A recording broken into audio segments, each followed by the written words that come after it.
সে পড়ে গেছে, দূর থেকে কাউকে চেনা যায় না, দূর থেকে কাউকে চেনা যায় না।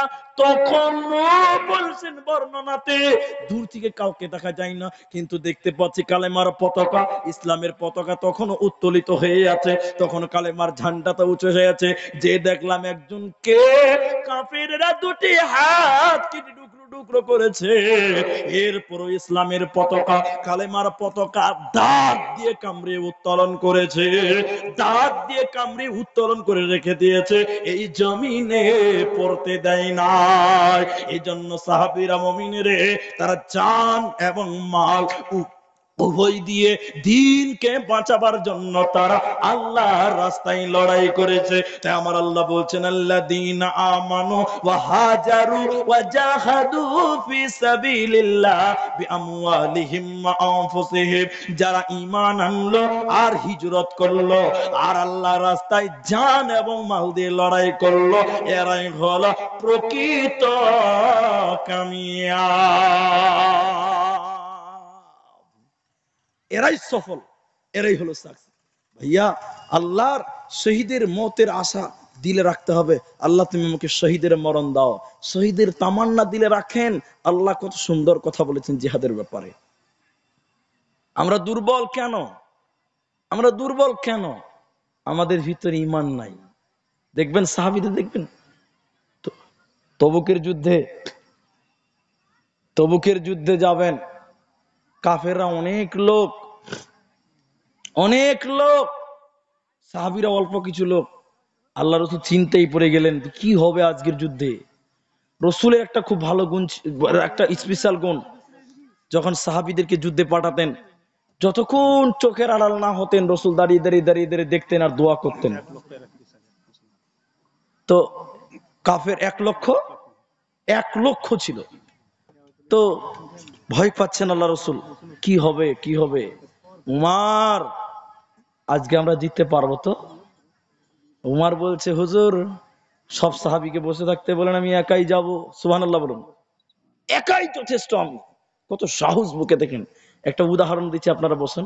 ভাই আপনারা চলেই যাবেন, কুয়াশাও পড়েছে, তবে আমি সারমর্মটা আপনাদের দিই। 11:15 বাজে, অন্তত 12:05 অব্দি বসেন, 12টা অব্দি বসেন, তার আগে উঠিয়েন না। আর কেউই উঠেন না যারা চলে যাবেন ভাবছেন, ভাবনা চিন্তা করছেন।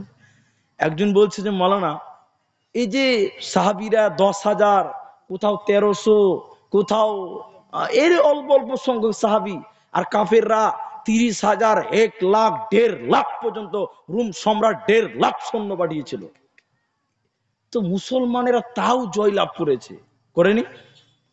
বলছে কেন মুসলিমরা জয় লাভ করলো? ভাই বসেন, 20 মিনিট মুদ্রা কথাটা শুনুন। মুসলিমরা কেন জয় লাভ করলো, ভালো করে বুঝেন কথাটা। তো বলছে, প্রতিটা মুমিনের ভিতরে আছে এই দুনিয়ার পরেই আমাদের অনন্ত জীবন আছে না নাই? কথা বলুন। আর কাফেররা জানে যে মরলেই পুড়ে দিবে, মরলে কি করবে? পুড়ে দিবে। এটা উদাহরণ দিচ্ছি, তাহলে বুঝতে পারবেন। এটা 50 তলা বিল্ডিং, বুঝলেন, আর 500 বিঘা জায়গাতে ছাদ করা আছে। কত বড় বিল্ডিং খেলে ভাবেন। দুটো পিস্তল নিয়ে দুটো পুলিশ দুটো চোরকে খুঁজছে, দৌড়ছে, তাড়ছে। দুটো পিস্তল নিয়ে দুটো চোরকে ওই 50 তলা বিল্ডিং এ তাড়ছে, চোরকে পুলিশ তাড়ছে। দুটা চোর দৌড়ছে, পিছনে পুলিশও দৌড়ছে। দৌড়তে এক পর্যায়ে সাত শেষ দুটি দরজা আছে, একটা চোরের মাথাতে আছে যে দরজার পরেও আর একটা সাদ আছে, আর একটা চোরের মাথায় আছে দরজার পরে আর কিছু নেই, ধারাত করে নিচে পড়তে হবে। এখন যার মাথায় আছে দরজার পরে কিছু নাই, কি করবে? ভক করে দাঁড়িয়ে যাবে, দাঁড়াবে কি দাঁড়াবে না? আর যার মাথায় আছে যে ওপারেও বিল্ডিং আছে, ও কি করবে? লাত মেরে জাম দিয়ে পালাবার চেষ্টা করবে। প্রতিটা মুমিনের দিলে আছে মরার পরে আমাদের অনন্ত জীবন জান্নাত রয়েছে। এজন্য কোনোদিন সাহাবীরা মওতকে ভয় পেত না, কোনোদিন মুসলমানরা মদকে ভয় পায় না, আর কাফের মুশরিক আছে এরপরে কিছুই নাই পুড়ে দিবে। এজন্য তারা মরণকে ভয় পেত, মদকে ভয় পেত, এজন্য তারা বারবার বিজয় হতে পারেনি। সাহাবীরা বারংবার তারা বিজয় হয়েছে। তা আমার আল্লাহ বলছে, হে পৃথিবীর লোক, ওমা লাকুম লা তুকাতিলুনা ফি সাবিলিল্লাহ, কি হয়েছে তোমাদের, তোমরা কেন লড়াই করছো না? ওয়াল মুস্তাদআফিনা মিনার রিজালি ওয়ান নিসা, অসহায় নারী অসহায় পুরুষ কান্দে, এরপরেও কি দিলে একটু ঈমান জাগ্রত হয় না? একবার কেন আল্লাহকে বলতে পারো না?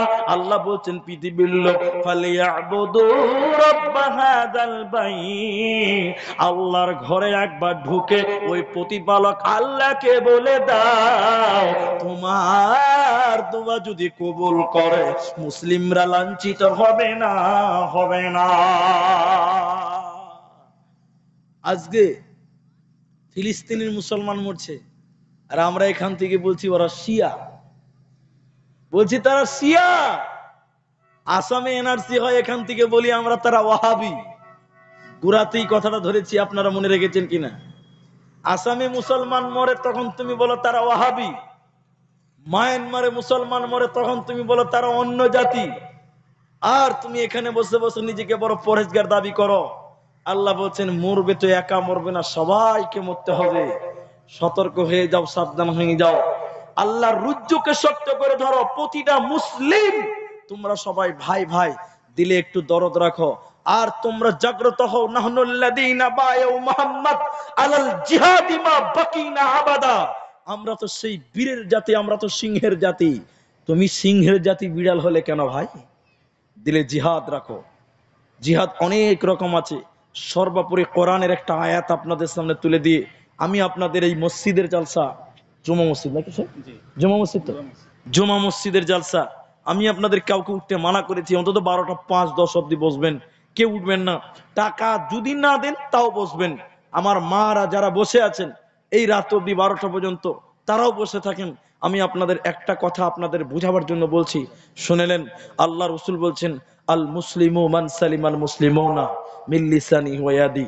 আপনি বড় দুঃখ পাবেন, আজকে অনেক লোক বলছে, এই ফিলিস্তিনের ঘটনা আপনাকে বলছি, অনেক লোক বলছে সে জামানায় ওই আবাবিল পাখির ঘটনা, আবাবিল পাখির নাম নয়, যার অর্থ ঝাঁকে ঝাঁকে, যে যাই হোক, বলছে যে এখন ফিলিস্তিন দখল হচ্ছে, বাইতুল মুকাদ্দাস মসজিদ, তা আল্লাহ কেন আবাবিল পাখি পাঠাচ্ছে না?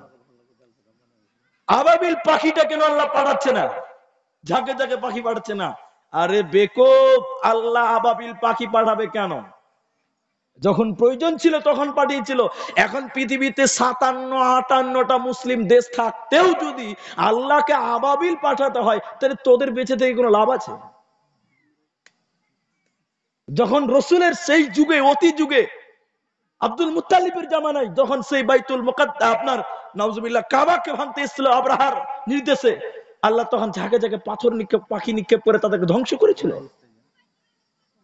তো এখন কেন পাঠাবে? আল্লাহ বলছেন, এত মুসলমান আমার বান্দা, এরপরে যদি আমাকেই ময়দানে নামতে হয়, তোরা চুরি পরে বসে থাক, আল্লাহ পাঠাবে না। দুঃখ লাগে, যারা একটু আরবি বুঝেন তারা জানেন।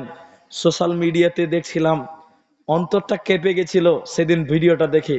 কি শেখ বুঝবেন, মেয়ে একজন কাঁদছে, একটা মেয়ে, মহিলা, বাচ্চা না, বয়স্ক মেয়ে কাঁদছে, আরবিতে কেঁদে কেঁদে কি বলছে জানেন? বলছে, আমরা যদি এই অবস্থায় মার খেতে খেতে খেতে খেতে মারা যায়, আর আল্লাহর ঘর বাইতুল মুকাদ্দাস যদি ধ্বংস হয়ে যায়, পৃথিবীতে 57টা মুসলিম দেশ থাকার পরেও যদি আমরা অবহেলিত হয়ে মারা যাই, আমরা আল্লাহর কাছে তোমাদের জন্য বিচার দিব তোমাদের নামে। এর চেয়ে দুঃখের কথা আর কিছু হতে পারে না। মেয়েটা বলছে, আমরা তোমাদের জন্য বিচার দিব আল্লাহর আদালতে, যে আল্লাহ তোমার এতগুলো বান্দা, এতগুলো দেশ মুসলিম থাকার পর আমরা এইভাবে মার খেয়েছিলাম। মুসলিমদের মসজিদ বাইতুল মুকাদ্দাস প্রথম কিবলা ধ্বংস হয়েছিল। তাহলে আপনার আমার কি কিছুই করার নাই? এখান থেকে জিহাদ করতে পারবেন না? কিছুই কি করার নাই? কিছুই করতে পারেন না? একবার হাত তুলুন। নামাজ পড়ে 2 রাকাত নামাজ পড়ুন, রাতের বেলা হাত তুলে বলেন, আল্লাহ তোমার ঘর আমরা মাজলুম, কিছু করতে পারি না, আল্লাহ তোমার কাছে দোয়া করছি, আল্লাহ তুমি তাদের জন্য রাহবার, তুমি তাদের জন্য সহায়ক হয়ে যাও। জিহাদের সবচেয়ে গুরুত্বপূর্ণ কথাটা বলবেন না, ইসলাম কোনোদিন অপরকে আঘাত করতে বলে না, প্রথমে আঘাত করার কথা বলে না ইসলাম। ইসলাম কোনোদিন মানুষ হত্যা করতে বলে না। আজকে আমাদের দিকে বলে তারা জঙ্গি, তারা আর কিছু আর কিছু। মুসলমান ইসলাম কোনোদিন জঙ্গিকে সমর্থন করে না। আল্লাহ কোরআনে বলছেন, মান কাতালা নাফসান বিগাইরি নাফসিন আও ফাসাদিন ফিল আরদি। আল্লাহ তাবারাক ওয়া তাআলা বলছেন, কেউ যদি অন্যায়ভাবে একজন মানুষকে মারে, গোটা পৃথিবীর মানুষকে মারলে যে পাপ হয়, অন্যায় করে একজনকে মারলে সে পাপ হয়। তাহলে ইসলাম কোনোদিন সন্ত্রাসকে গ্রহণ করে না, ইসলাম জঙ্গিবাদ সমর্থন করে না, ইসলাম অন্যায়ভাবে মানুষকে মার্ডার করতে বলে না। আল্লাহ বলছে, ওয়ালা তাকতুলু নাফসাল্লাতী হারামাল্লাহু ইল্লা বিল হক। জিহাদ মানে খালি মারা নয়, খালি একজনকে ধরে মেরে দিলাম না। জিহাদের অনেক শর্ত আছে, সরকার অনুমতি দিতে হবে। এখন আপনাকে সরকার অনুমতি দেয়নি, জিহাদ ফরজ হয় নাই। অতএব এগুলো সার্বিক দিক বুঝতে হবে। আমি পরিশেষে আপনাদের জন্য দোয়া করব এবং ফিলিস্তিনিদের জন্য দোয়া করব। আমি আপনাদের কাছে এই মসজিদের জন্য, ভাই আপনারা অল্প সংখ্যক মানুষ ছিলেন, অতি কুয়াশা পড়েছে বাইরে, বুঝতে পারছি, আপনারা বুঝতে পারছেন কুয়াশা ঢুকে গেল। আপনাদের কাছে আমি একটা শুধু আবেদন করব আপনাদেরকে, যে আজকে আমরা ফিলিস্তিনিদের জন্য একটু দোয়া করব। আপনারা একটু আমিন বলবেন, বলুন ইনশাআল্লাহ। ইনশাআল্লাহ, এটি ঈমান, এটি তো ঈমানের দাবি ভাই। আমি বিপদে পড়বো, আপনি আসবেন, আপনার বিপদে আমি আসবো, এটাই তো বলে হয় মানবতা, একেই বলে ইসলাম। আর ইসলাম মানবতার কথাটাই বলে। বারকার আমরা তাদের জন্য দোয়া করব। সবাই একবার বলুন ইনশাআল্লাহ। আমি সবার জন্য দোয়া করব। তার আগে আমি আপনাদেরকে, এখানে যারা আছেন উঠিয়েন না, আমি টাইম প্রায় কাছেই, আমি যে টাইম আপনাদের দিই, হ্যাঁ কম বেশ হয়ে গেছে, 10 মিনিটের মতন বাকি। আপনাদেরকে এখানে যতটি লোক আছেন কেউ উঠবেন না, কেউ উঠিয়েন না। একটা লোক প্রথমে যদি কেউ উঠতে পারেন, যে বলবেন মাওলানা এই মসজিদে আমি 2500 টাকা আমি একজন লোক দেব, এখন না পারলে পরে দিবেন, একটা